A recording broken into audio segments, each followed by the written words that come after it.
Let's shift our focus to Afghanistan now, where some distressing reports are emerging yet again.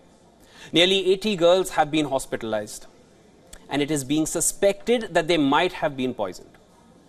Now, the incidents were reported over the weekend in northern Afghanistan. Officials say female students belong to grades 1st to grade 6th.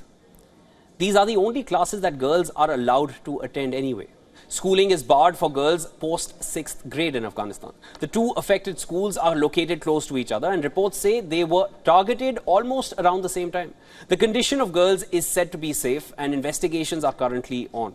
Similar reports had emerged from neighbouring Iran this year.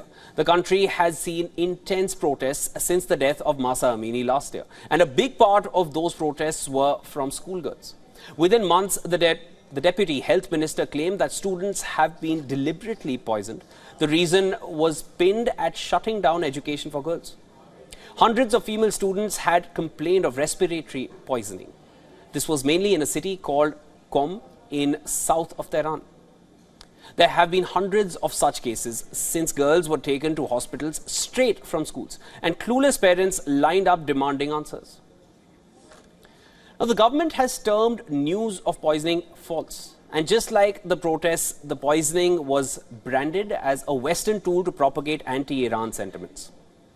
All of this is happening in the 21st century. And it's still happening, and it's continuing in different nations, where some countries still see women and girls as second-class citizens.